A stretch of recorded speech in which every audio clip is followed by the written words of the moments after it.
Hello, Com1. This is Dr. Timothy Elizondo here, and welcome to the summer version of Com1, Introduction to Public Speaking. I'm here in my box on the eve of this particular course as we embark on week number 1. And I thought I'd send you a video because you're probably asking yourself, well, who is this guy? What is this course? And what exactly do I have to be doing in the next 10 weeks in order to successfully exit this course with the outcome that I am seeking?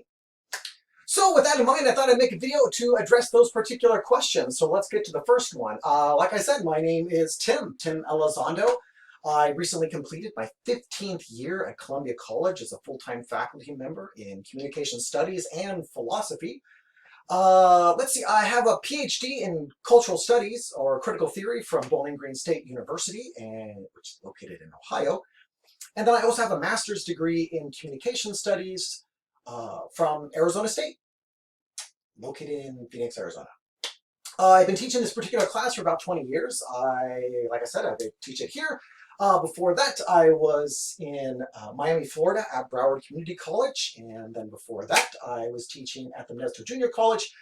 Before that, I was teaching at Bowling Green in Ohio. Before that, I started teaching in Phoenix at Arizona State as part of my graduate work there in the late 90s. So with that in mind, I really enjoyed this particular course. When I am not teaching, I was also the coach of the Columbia College speech and debate team. So I feel, I don't know, pretty familiar with the kind of the customs and practices of public speaking, and I'm excited about this particular course. So with that in mind, for this particular course, you're going to need this textbook. It is called Speak Up. It is the 4th edition. And I think we need the 4th edition because the 4th edition is not the same as the 3rd edition or the 2nd edition. And the 4th edition has something unique in it. What the 4th edition has that's different from previous editions is a chapter on mediated public speaking. Mediated public speaking. The realm of communication in which an individual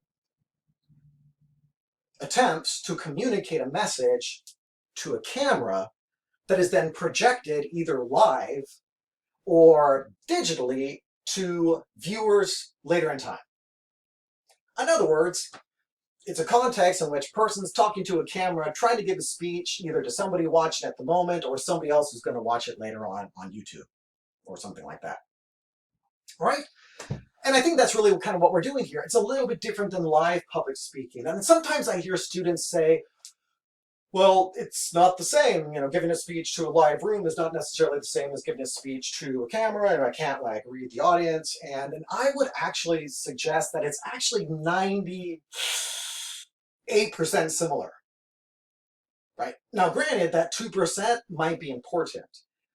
But that 98% as it relates to the structure of the composition of a speech, whether it relates to the form of delivery, either from a language perspective, from a gesture perspective, or from a sense of control, right? From a content perspective, from an evidence perspective, from a metaphor perspective, right? These are all similar ideas that exist both in mediated public speaking and also live public speaking. And I think also just to maybe kind of put a bow on that, I think I would also probably add that, as a coach and somebody who's involved in competitive public speaking, very rarely do speakers ever change their speech during a speech to a live audience, right? So in other words, even if I'm in an online class or in a live class, it's the same speech. Right. I think what's different is trying to find a sense of delivery when you're delivering to a camera, which is tricky, versus delivering to a live audience, which is tricky in a very just different kind of way. Right. They produce different kinds of anxiety. All right, so for this particular course, you are going to need this particular book. You're also going to need access to a camera, a computer, some way to interact with Canvas. And for this particular course, I would really suggest trying to interact with Canvas through a computer versus a phone app, just because of my experience. Students who access it through a phone seem to have a different experience at times. Yeah, I think, and for this course, I think you're going to need kind of just a sense of curiosity and willingness to maybe step outside one's comfort zone. All right. Now, this particular course is going to require you for the next 10 weeks to complete 2.5 major speeches. And I use the term 2.5 because the first speech is kind of a warm-up speech. It's only worth 50 points, uh, not a huge amount in the big context of things. And it's a demonstration speech where a student has to construct a 3 to 5 minute speech designed to inform the audience about the process of doing something. Now, what that thing is kind of up to the student, and it's sometimes tricky to find the right idea for 3 to 5 minutes. But examples could include the process of making a particular nacho dish, to inform your audience about the process of changing the diaper on a baby, to inform the audience about the process of playing Yahtzee. All right. So students going to write that speech, perform that speech in front of the camera, and then upload that to Flipgrid as we prepare for week number 7, which is the first major speech, I would say, which is the informative speech. It is worth 100 points, and it is a 4 to 6 minute speech where a student has to write a speech designed to inform the audience about something. Now, we'll talk about what that something could be. We'll talk about topics and issue selection and how to narrow down an idea to a more specific idea. But generally speaking, although it can be about anything, the speech is really about one idea. For example, to inform my audience about the history of Dardanelles, California. To inform my audience about the various ecological keystone species found at the Columbia College campus.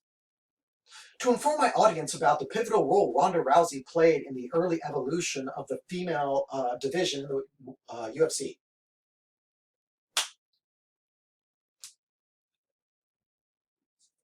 All right, so after that then, right, we go to week 10, which is the persuasive speech. And 200-point speech, a 6 to 8 minute speech, a policy persuasive speech. A policy persuasive speech being a speech where the student writes a speech designed to persuade the audience to agree that X should do Y, or that they should do this. Or, more specifically, the United States federal government should pass legislation creating a federal minimum wage of $30 an hour.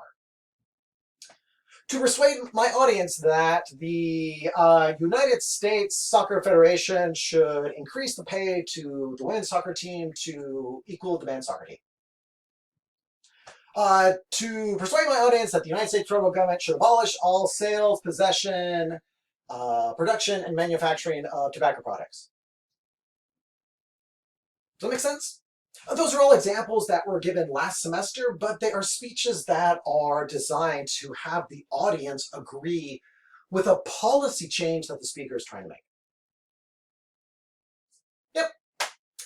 All right, so those are the 3 speeches, very common speeches found across the United States in introduction to public speaking classes: a demonstration speech, show them how you do something; an informative speech where you inform the audience about this or that; and a persuasive speech where you try to convince the audience that these people should do this particular action. All right. And in preparation for those particular big speeches, you'll find that in each module, there are probably about 2 or 3 different assignments per module. Sometimes those assignments are going to ask you to submit topic ideas. Sometimes those assignments are going to ask you to be involved in a discussion. Sometimes those assignments are going to ask you to complete a Flipgrid, where you are going to be given a prompt and going to be asked to try to incorporate structural and delivery principles of public speaking. Also, I can give you feedback, right? So you can listen to feedback, or read the feedback, and then incorporate the feedback in preparation for the demonstration speech, the informative speech, and or the persuasive speech that we have. All right. You'll also probably also find that you might have to interact with the course more than once a week. I say this because the new material is going to be opened up over the weekend, opened up on, I believe, on Saturdays. But the quiz oftentimes isn't going to be opened up till Wednesday. And that was as a result of kind of a discussion I had on campus about best practices and about trying to encourage students to interact with the modules at least twice a week, if not 3 times. I also encourage you to interact with the modules at least 3 times a week because I release announcements. Sometimes I'll put out videos. Sometimes I'll be like, hey, how about this or that? Sometimes it's just a meander. But sometimes those announcements contain extra credit. You'll find that I do release extra credit in the course, but the extra credit in the course is usually hidden in announcements. Bottom of announcements, middle of videos, end of videos, 1/3 of the way into videos. Sometimes they are questions, sometimes they are just asking students to just send me an email for extra credit. I try to treat extra credit like Easter eggs, right? Like in a video game. I don't know if you're a video game fan. I kind of consider myself somewhat of a quasi-gamer. But one example would be, I don't know, like Uncharted, if you've ever played that game. Even though there's kind of this main kind of corridor of gaming that you're supposed to follow, if you kind of look around off to the side, sometimes you'll find these little kind of hidden artifacts that are worth, I don't know, like nothing in the game, but, you know, there's like, hey, 5 points, bleh, you know, that kind of thing. So that's there. I also encourage you to use the Q&A Cafe. Check that out. If you have any questions for myself or for the class, I really encourage you to use that particular space so that all students have access to any kinds of questions that people are asking about books. If you want to send me a message, that's great. If you have a question, that's fantastic. Sometimes I might ask you, hey, can we move this to the Q&A Cafe? Because I think other students would have a similar question as well. So, yeah. But if you want to ask me something, you know, more like private or personal or something like that, yeah, I would just say use my Canvas email. Probably preferable more than my yosemite.edu email. Because sometimes, you know, it gets hidden in folders and all that. So, all right, so I think that's where we are. So really, I think this kind of week is about checking things out, seeing how this works, seeing how to lift that up, how does this lever work? And we're going to be hitting the ground running. Again, only 10 weeks, 3 speeches, right? A 3 to 5 minute, a 4 to 6 minute, and a 6 to 8 minutes. So that's looking at a minimum of 13 minutes of speaking time that we've got to start figuring out what we're going to be speaking about. So I encourage you to look through the table of contents. I encourage you to look at the sequence of how the textbook is constructed to start getting an idea of the sequence of that you want to use as you prepare for the speech. The book is going to be very specific. It's going to say, look, do this, then this, then this, then this, right? It's almost like a recipe. And sometimes students enter the class are like, I don't want to do recipes. Look, I got it. I'm just going to make it happen. Just freestyle. Okay, but again, it's really going to be a really specific sequence that you're going to find in the textbook, and you're also going to find in just the design of the course itself. Okay? All right, so welcome to class. I wish you the best. If you have any questions, feel free to let me know. I'm sure you'll see me again, and I will see you in cyberspace. All right? Bye, guys.